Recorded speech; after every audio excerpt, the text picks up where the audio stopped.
Hi, this is James Headley with the Living in Naples, Florida channel. Thanks so much for joining me for this latest episode. Today I'm going to take a look at one of the larger communities and one of the larger and more unique golf clubs in the Naples and Marco Island area. That is Lely Resort and the Classics Country Club at Lely. Hang in there until the end today, and I'm going to give you a little bit of an insight into a special offer for those of you out there who are interested in golf and perhaps in joining the Classics or another local club. So do hang in for that. And as always, please do share this video and this channel with your friends, and absolutely subscribe if you haven't done so already. Thanks so much for that. And without further ado, let's jump into taking a look at Lely and specifically at the Classics Country Club.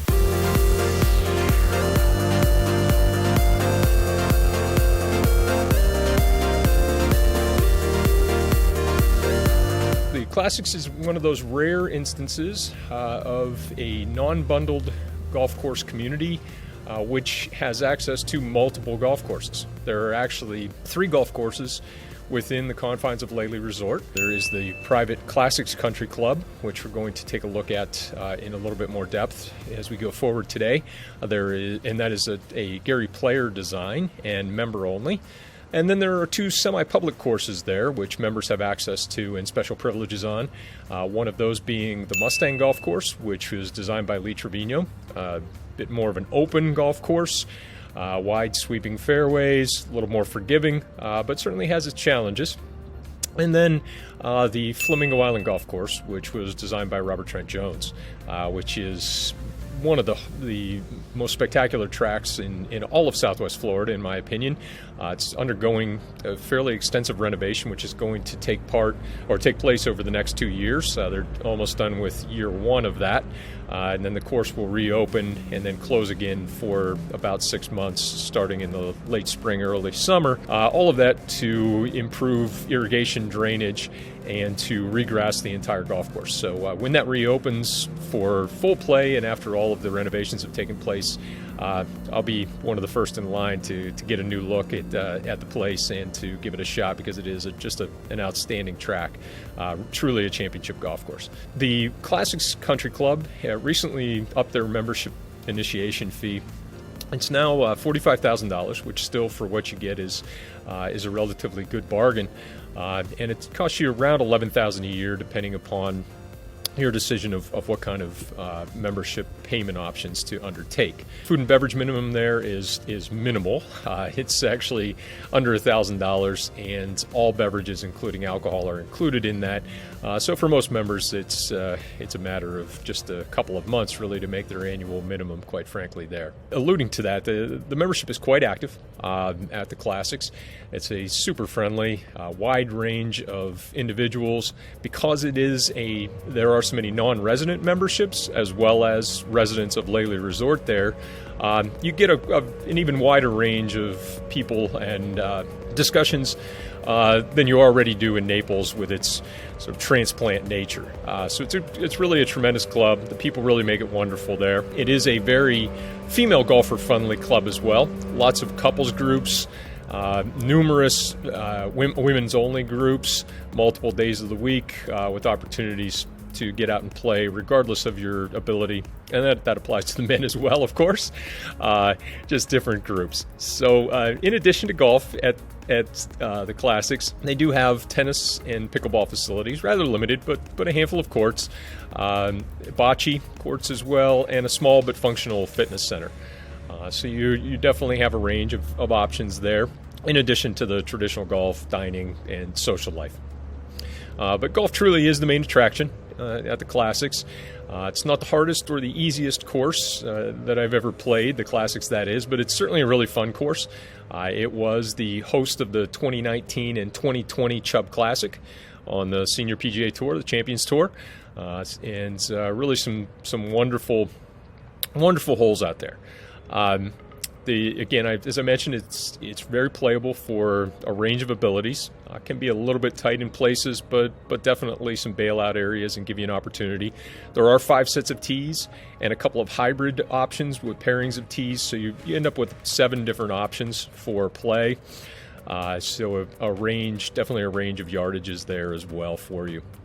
Just to give you a quick taste of what the course is like, I'm going to run through each of the holes very briefly, and again, would love to talk to you about any of these in more depth, as well as other courses in the area and communities at your convenience. But the first hole at the Classics is a par 4, out of bounds on the right and the left. So it looks fairly straightforward, but if you get a little wayward on the tee shot, you can find yourself struggling a bit on this hole. The second is also a par 4, water down the entire right side of the hole. Fairly easy hole. Probably had more birdies on that hole than any other hole on the golf course, with the exception of the par 5s. Speaking of par 5s, number 3 is a long and tough number 1 handicap hole on the course as a par 5. Long, short, very narrow green. Definitely a 3-shot hole for all but the longest of hitters, and some very good bunkering on the left side of that hole, protecting it as well. Number 4 is a beautiful par 3. The par 3s at the Classics are there's one of the best collections of par 3s that I've ever played. A bit different in each of their own ways. Only the last of them is not all that interesting, but it's probably because in comparison to the other 3, it just doesn't stand out quite as much. But 4 is a par 3, essentially all over water. There's a bailout area to the right.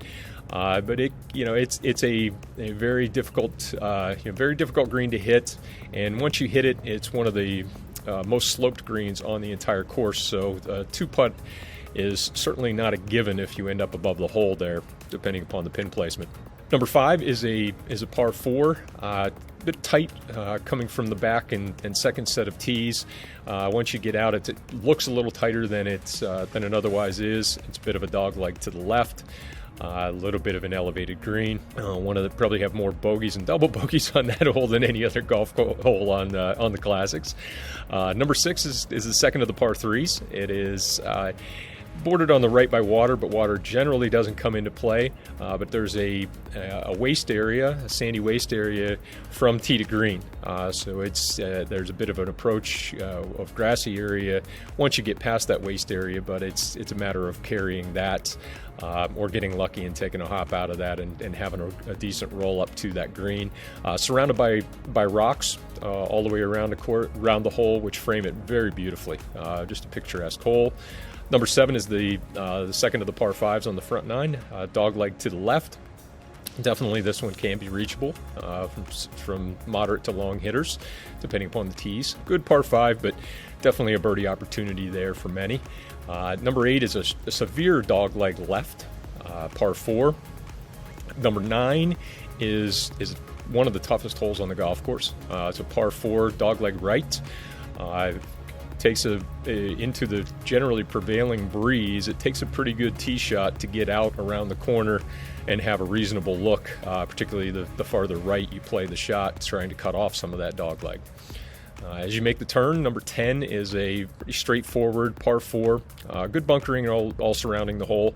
It has its defenses, but definitely a par type of hole, if not a birdie hole. 11 is the first of the par 5s on the back 9. Another birdie opportunity here. Definitely reachable as long as you're not playing into the wind for many players. And if not, then a very manageable short chip in on your third shot here to an elevated green. The 12th hole is a spectacular par 3, and not just because I had a hole-in-one on it last year, but it is another par 3 over water. Make sure if you play this hole that you take a look back from the green, as the Classics is spelled out in the flower beds. As you look back, and the elevated tees, various levels of elevation on the tees with the rock formations in front really make for some great photo opportunities there on the 12th. The 13th is a very short, slight dog leg par 4, dog leg left par 4. Play with a number of players longer hitters who will definitely try to go over the bit of water on the left on the dog leg and drive this green, and it happens with relative frequency for the longest of the hitters, but a very manageable par 4. The smart play is probably to hit a 5-iron off the tee, quite honestly, although I don't always play very smart there. The 14th hole is a very difficult par 4. It tends to play into the wind oftentimes. Very unique rock formation out to the right on this bit of a dog leg to the left, with water bordering the entire left side of the hole. So definitely the more you try to cut off that left side, the more you bring the water into play, and the fairway does slope down to the left pretty significantly. 15 is another short par 4, one of the sort of hallmark holes in a sense, and one of the characteristics of this course that make it so fun is that it does bring some risk reward into play. You hit anything from a mid iron to driver off of this tee, depending upon how aggressive you are or how you're hitting it that day, and sort of what you want to have in hand for the second shot on this bit of a dogleg left par 4 with some trees and waste area directly in front of you on the tee shot. That brings us to the 16th hole, which is again probably the least interesting of the par 3s in my opinion. Just very straightforward par 3 with a bit of water down the left that generally doesn't come into play, bunkering all around the green. 17 is the last of the par 5s. It is it's sort of a double dog leg as you go out to the left and then back to the right. Manageable par 5, reachable in 2 for some of the longer hitters, but definitely smart play, keep it in play, walk away with par, no worse, maybe make a putt. And then 18 is a gorgeous hole. Gary Player talked about this as one of, if not the most beautiful holes he's ever designed. The 18th is a longish par 4, bunkering all down the right side of the hole. A creek that runs about 70 yards in front of the green, which is the green is an elevated green, so your second shot is definitely carrying water if you've played it right, or maybe your third, unfortunately, in some cases, but to a green that does have a bit of a crown to it, so not the easiest green to hold either, and anything that hits near the front is going to roll back off of that green. So that's a quick run through, and hopefully that gives you a little bit of a taste. Some of the visuals that I'm sharing here will give you a bit more of a perspective on some of these holes. And as I said at the beginning, I appreciate you hanging in. I'm quite close with the membership director over at the Classics. So if our home search together ends up with you targeting a home that in Lely or nearby that would make sense and membership is of interest to you, I'm sure we can get out, be able to get you out, give you a taste of the course, give you a taste of the local community and the clubhouse and that friendly atmosphere that's there that will hopefully become your new home away from home should you choose to move to the area. So let's plan to tee it up.